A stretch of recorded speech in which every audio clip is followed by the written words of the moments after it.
नमस्कार मंडळी, मी तुम्हा सर्वांचा लाडका पत्रकार भोलानाथ धडपडे.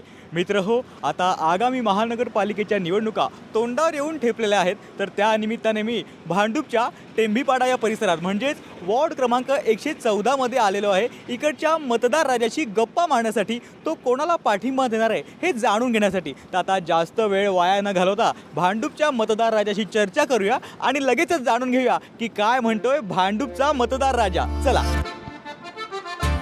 चिन्ह मिळालं तेवढंच चिन्ह का? काय चिन्ह आहे? काय चिन्ह? मशाल आहे ना, मशाल. अरे एवढी वर्ष आम्ही मतदान करतोय, जन्म झाल्या 18 वर्षापासून. बीएमसी निवडणुकीसाठी तुमचा सपोर्ट कोणाला असणार आहे? हा मतदार राजा जरा खूप कन्फ्यूज आहे. सॉरी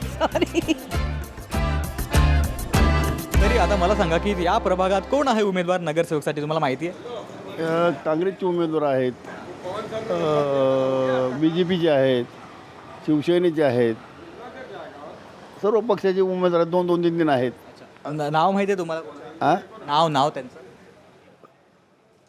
पण तरी पण या वॉर्डमधून तुमचे उमेदवार कोणी माहिती आहे तुम्हाला? आहेत ना, ही बडे राहिली आहे परत. आणि काय तो कोणतरी नाव सांग ना मला. नाही, इथं लक्षात नाही एवढं मी लक्ष दिलं नाही. आहेत 7-8 जण उभे आहेत, नाही असं नाही. तेच मग तुमच्या उमेदवाराचं नाव काय? नाव काय नाव विसरलो तिथं पोरी. कोण आहे उमेदवार? हे राज साहेब आणि बाळासाहेब ते साहेब आलेत ना, दोघं भाऊ एकत्र आलेत. उद्धव साहेब. उद्धव साहेब, आम्हाला खूप आनंद आहे. पण आजी या वॉर्डमधून उमेदवार कोण आहे नगरसेवकसाठी? ते मला नाही सांगता येणार, काय कळत. मग आजी मत कसं देणार तू? मी आपली शिवसेना आहे ना. हा, रमेश कोरगावकर आहेत, बाळासाहेब ठाकरे आहेत, त्यांना आम्ही मत देणार. बाळासाहेब ठाकरेंना? यांना ना. कोण? मग उमेदवाराचं नाव नाही माहिती तुला, तू मतदान करणार तर आता? मतदान ते नाव नाही सांगता येऊ लागलं मला. आमच्या वार्डमध्ये आहे ना. हां, आहे ना. हे संजय पाटील यांची कन्या राजुलताई पाटील उभी आहे आणि अनिशाताई माचगावकर त्या अपक्ष म्हणून उभे आहे. आणि मग शिंदे गटाचे ते आहेत, सुजय दुरतची मिसेस ते आहेत. आता मला सांगा, बीएमसीच्या निवडणुकीत तुमचा पाठिंबा कोणाला, कोणाला सपोर्ट करणार? जे काम करतील त्यांना आम्ही सपोर्ट करा. आम्ही कोणाचं नाव घेणार नाही. तुमचा कोणाला पाठिंबा असणार? सुजय सजल पाटील. राजोल म्हणायचं तुम्हाला? सॉरी कोण ताई, नाव काय? राजोलताई ना. अच्छा. अर्थातच आता पहिल्यापासून आम्ही काँग्रेसच्या संजय दिना पाटील यांच्या कन्या जसे ते लोकसभेला निवडून आले त्यावेळेला त्यांनाच आम्ही वोटिंग केलं होतं. आता त्यांच्या पाठोपाठ आम्ही आमचं नेहमी त्यांनाच असतं.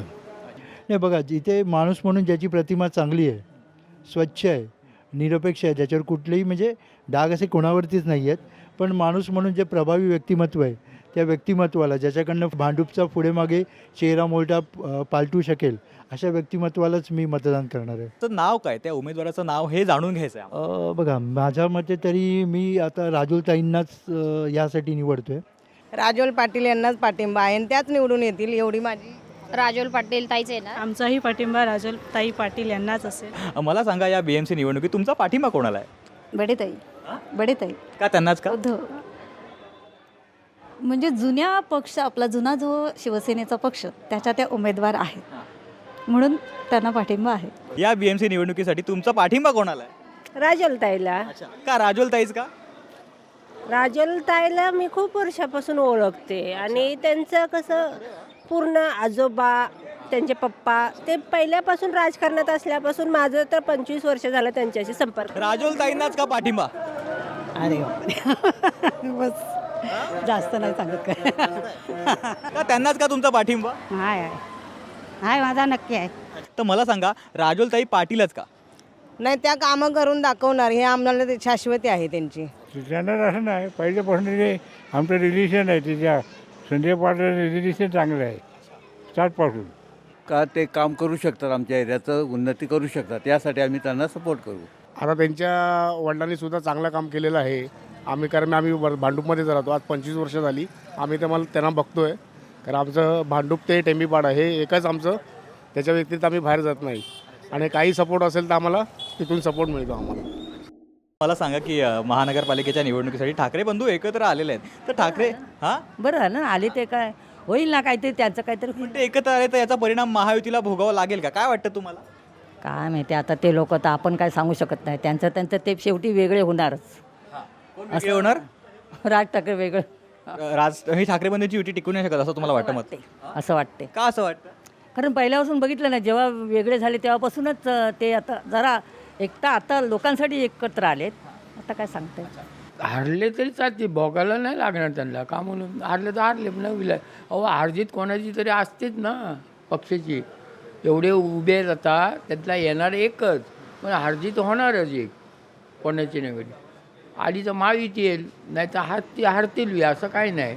ठाकरे बंधूंचा या युतीला महायुतीला म्हणजे भाजप किंवा शिंदे साहेब वगैरे यांना काय परिणाम भोगावा लागेल काय वाटतं तुम्हाला एक मतदार म्हणून? दोन्ही भाऊ एकत्र आले खूपच छान होईल, महाराष्ट्राचा विजय होईल. मग महायुतीचं काय होणार? ते काही सांगू शकत नाही. भाजपचं काय होणार? भाजपचं ते दोघे भाऊ एका दाऱ्यामध्ये होण्यात. आता मला सांगा की BMCचा महापौर तुम्हाला मराठीच हवा की अमराठी पण चालेल? मराठी. बरं आता मला सांगा एक मतदार म्हणून जेव्हा निवडणुका येतात तेव्हा मतदार राजाला राजा म्हटलं जातं, तर निवडणुकीनंतर या राजाचं काय होतं? त्या राजाला जे जिंकून येईल त्याला ते पण काय विचार नाही करत, जे हारतं ते पण काय विचार करत नाही. बरं. म्हणजे नक्की आता राजा बोलायचं का काय बोलायचं एवढं काय ज्ञान नाही आहे. एवढा अभ्यास काय येणार आहे, मला काय कळणार आहे. त्याच्यातलं आणि माणसं आहेत, हाडाने आम्ही मशाल आहे मशाल. आता काय होतं म्हणजे तुम्हाला काय अपेक्षित उत्तर आहे? नाही असं मतदार राजाला काय म्हणायचं की मतदार राजाचं काय होतं? राजाचा दर्जा निवडणुकीमध्ये असतो, पण निवडणुकीनंतर हा राजाचा दर्जा कायम राहतो का? काय वाटतं तुम्हाला? तसं सांगणं जरा कठीणच आहे. काय होतं बघा, तुम्हीच बघा. आता आम्हाला काय माहिती आता काय होतं ते, आणि आम्ही काय सांगू शकतो. एवढं काय मला माहिती नाही. तुम्हीच मतदार आहात ना, काय होतं मतदारांचं निवडणुकीनंतर? ते तर बरोबर आहे, पण सगळ्यांनी विचारलं पाहिजे. मी एकटं लढून काय फायदा देईल. तर मंडळी आज आपण भांडूपच्या प्रभाग क्रमांक 114 टेंभीपाडाच्या मतदार राजाच्या मनात नेमकं काय आहे हे जाणून घेतलं. यापुढेही माझी सफर अशीच सुरू राहणार आहे. तोपर्यंत तुम्ही कुठे जाऊ नका, पाहत राहा लोकशाही मराठी.